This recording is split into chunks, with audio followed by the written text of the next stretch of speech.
Hello guys, പുതിയൊരു വീഡിയോയിലേക്ക് സ്വാഗതം. ഞാനിപ്പോൾ നിൽക്കുന്നത് പനവൂരാണ് കേട്ടോ. പനവൂരിൽ നിന്നും നമ്മുടെ വലിയ ആട്ടുകാരിലോട്ട് വരുമ്പോഴത്തേക്ക് ഇടത് സൈഡിലായിട്ട്, ആ വളവിൽ തന്നെ ഇടത് സൈഡിലായിട്ട് കാണുന്ന, ആ മരച്ചുവട്ടിലായിട്ട് കാണുന്ന ഒരു കൊച്ചു തട്ടുകട. തട്ടുകടയ്ക്ക് പേരൊന്നുമില്ല കേട്ടോ, തട്ടുകട എന്ന് മാത്രമാണ് ഒരു ബോർഡ്. അതൊരു കുഞ്ഞു ബോർഡാണ്. കടത്തിന് ഉള്ളിലോട്ടാണ്, ബാങ്കിനടുത്തായിട്ടാണ് കടയിരിക്കുന്നത്. നമ്മുടെ CSI പള്ളിയിലോട്ട് കയറുന്ന ആ വഴിയുടെ ആ ഭാഗത്തായിട്ട്, ബാങ്കിനടുത്തായിട്ട് തന്നെയാണ് ഈ കട ഇരിക്കുന്നത്.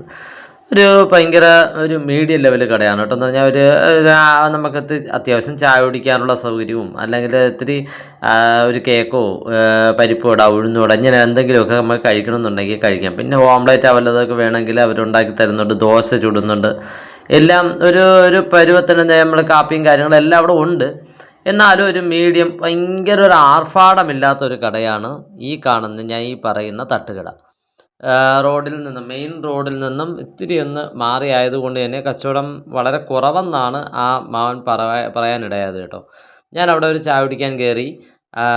കൊള്ളാം, ചായയൊക്കെ കൊള്ളാം, നല്ല ചായയാണ്. അപ്പം ഞാൻ പറയുന്നതെന്ന് പറയുമ്പോൾ നമ്മളിപ്പോഴും എന്നാലും അപ്പോൾ തൊട്ടപ്പുറത്ത് നല്ല തിരക്കും കാര്യങ്ങളും, മെയിൻ റോഡിൽ നല്ല തിരക്കൊക്കെ ഉണ്ട്. അപ്പോൾ ഇങ്ങോട്ട് വരുന്ന ആൾക്കാർ നിങ്ങളുടെ ശ്രദ്ധയ്ക്കാണ്, നിങ്ങൾ അവിടെ കിടന്ന് എന്ന് പറഞ്ഞാൽ ഇത് കണ്ടു ഭയങ്കരമായിട്ട് തിരക്ക് വയ്ക്കാതെ തൊട്ടിപ്പുറത്തും ഒരു മാവൻ നമ്മുടെ ആ ജീവിതം തള്ളി നീക്കുന്നതിൻ്റെ ഒരു ഭാഗമായിട്ടൊരു കടയുമായി ഇരിപ്പുണ്ട്.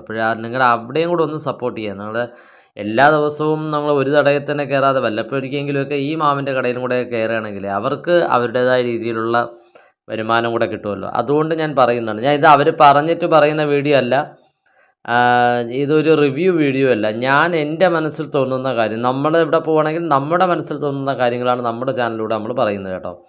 അപ്പോൾ ഈ ചാനലിൽ നമ്മളിത് പറയുന്നതെന്ന് പറയുമ്പോഴത്തേക്ക് അവർ പൈസ തന്ന് പറയിക്കുന്നതൊന്നുമല്ല. എനിക്കതൊന്ന് അങ്ങനെ തോന്നി, നിങ്ങളുടെ അടുത്ത് ഇങ്ങനെ നമ്മളെ കൂട്ടുകാരുടെ അടുത്ത് ഇങ്ങനെ പറയണമെന്ന് തോന്നി. അതുകൊണ്ടാണ്. നല്ല ചായ, എനിക്കൊരു നല്ലൊരു ചായ കിട്ടി തന്നു കേട്ടോ. ഞാൻ ചായ കുടിക്കാൻ കയറിയതാണ്.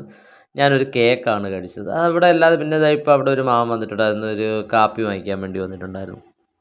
മാമൻ പറയുന്നത് പറഞ്ഞാൽ ഒരു കട തള്ളി നീക്കിക്കൊണ്ട് പോകുന്ന കാര്യം വളരെ കഷ്ടത്തിലാണെന്ന് പറയുമ്പോൾ ഇപ്പോഴിത് ഭയങ്കര ഇത്തിരി പാടെന്നാണ് പറയുന്നത്. ചിലവും കാര്യങ്ങളും, ഗ്യാസിൻ്റെ എല്ലാത്തിൻ്റെയും വിലയും കാര്യങ്ങളൊക്കെ നോക്കുമ്പോഴത്തേക്ക് അത്രയും കൂടുതലല്ലേ എല്ലാത്തിൻ്റെയും വിലകളൊക്കെ.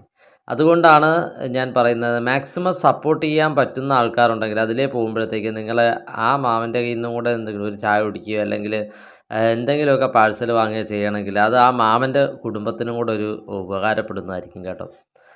ഇത്രയും പറഞ്ഞ് നമ്മുടെ വീഡിയോ അങ്ങ് അവസാനിപ്പിക്കുകയാണ്. വീഡിയോ കണ്ട് ഇഷ്ടമായവ ലൈക്ക് ചെയ്യുക, കമൻറ്റ് ചെയ്യുക, ഷെയർ ചെയ്യുക, സബ്സ്ക്രൈബ് ചെയ്യുക. തൊട്ടടുത്തുള്ള ബെൽ ബട്ടണിലൂടെ പ്രസ് ചെയ്യുക. നമ്മളെ പുതിയ വീഡിയോ കിട്ടുന്നതായിരിക്കും. Thanks for watching. നന്ദി.